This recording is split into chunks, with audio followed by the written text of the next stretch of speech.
Including ours. Including ours.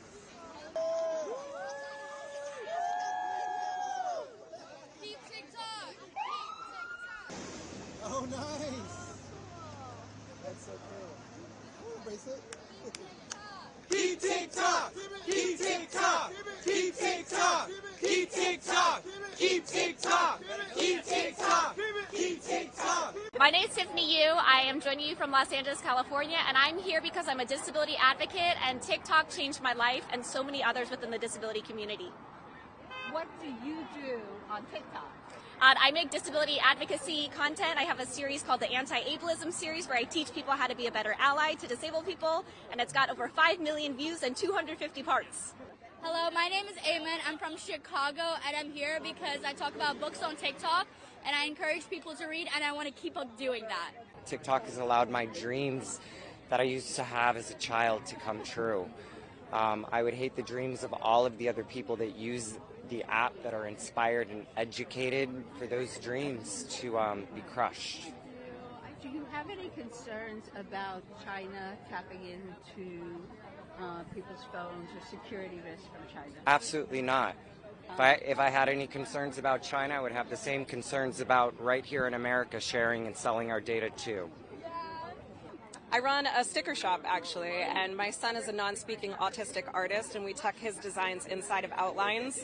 And it went viral during the pandemic, and I have another child who had a bone marrow transplant in 2017, so our family had to live in quarantine. So during the pandemic, thanks to that sticker shop, we stayed afloat, and I support a family of 7. TikTok has done something very amazing for me as far as starting my tax business. When I started it, I put everything into it to the point where I lost everything, to the point where I was sleeping out of my truck, filed eviction. I got evicted. I went through bankruptcy. Then all of a sudden when I went on TikTok, it completely changed my life. I went from literally sleeping in my truck to living in a penthouse to now employing people. We have a team of 17 people. We have a staff. It's been so amazing because of the impact of TikTok that I'm able to provide health insurance for my employees' children. And my employees thank me every day, oh my God, this is so amazing. If TikTok was stripped away from small business owners like myself, I'm very afraid to have that difficult conversation that says, hey man, this isn't going to work out. Hey man, you know, your kids, I can no longer take care of them. So that's what TikTok has done for me, and I'm speaking on behalf of many small business owners that a lot of us would be affected. You know, I voted no, and the reason I voted no is because of the First Amendment, and I think the courts are going to strike this down. If you look at First Amendment and you look at the scholars, they'll tell you that, first of all, it's not the least restrictive. There are things you could do to protect people's privacy that are the least restrictive. Second, under the Supreme Court, you have a test called, can you have alternative means of communication to get to folks on who are TikTok users? You can't, because there are almost 1 billion people, and other social networks won't satisfy that test. Third, we already have a lot of magazines in this country, newspapers that are foreign owned, and the Supreme Court has said that Americans have the right to information, even if it's coming from overseas. So it's an overly broad bill that I don't think will withstand First Amendment scrutiny. The other issue is that there are a lot of people who make their livelihoods on this. I mean, in my office yesterday were people who had small businesses. A young African-American gentleman who said he went from living in his truck to living in the penthouse. I said, that's pretty good on TikTok. And he employs now 20 people. So a lot of different people who are in business because of this. But ultimately, it's just a foul of our First Amendment. I voted yes, and I served on the Intel Committee 8 years. I didn't need to be convinced. I have 8 years of experience understanding why it's important. It's not a First Amendment issue. It's not a shutdown. It's a divestiture, and it's a national security issue. I think there are serious national security concerns, but I think the way the bill was crafted was problematic, and so I voted no. There are constitutional questions, I think, in the way it was crafted. There are timeline questions. 180 days to sell a company this size is very difficult. What happens to antitrust law? Does it still apply? Does it not apply?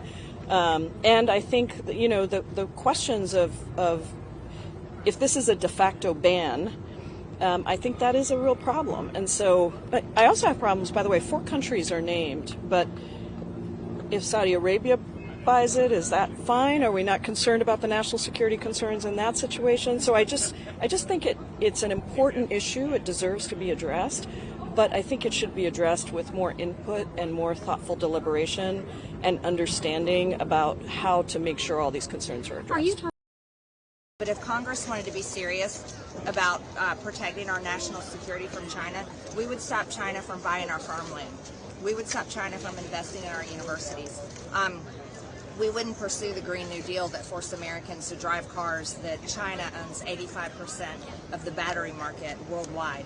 So there's many ways to stop China. We would produce our oil and natural gas fossil fuels, and we would dominate China in the world as far as energy is concerned. That's the way you stop China. To say that this is protecting Americans' data is not true. If we wanted to protect Americans' data, we would protect Americans' data universally from any company that takes data and sells their data. Don't deny that there's trade-offs.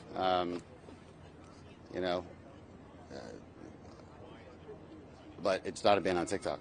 An American group of investors can buy it, which is, I think, pretty highly likely. ByteDance in the end is a company, and they'd be crazy not to sell at what is, I think I've heard valuations of $100 billion. So I'm not seeing a ton of evidence that they would just, out of principle, refuse to sell. That would be unlikely, in my opinion, but we'll see how it plays out. The priority here, though, is national security, and again, Chinese access to millions of Americans' minds. Like that's what the primary issue is. Is there trade-offs when you deal with an issue like that? Yeah, there's trade-offs.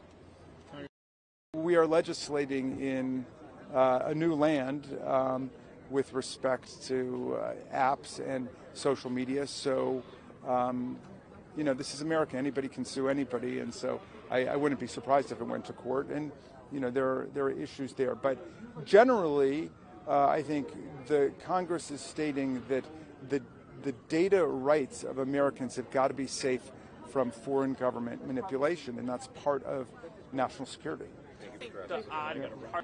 Wall Street can move quickly, but the question is whether, interestingly, a broader bill would be more narrowly tailored than a bill that's focused on just particular companies in particular countries. So there are legitimate and valid questions about that. Do you think they're going to be resolved in the Senate? Yeah, I think that the Senate will play its classic role of trying to cool things off and figure out, maybe a broader way of going about this.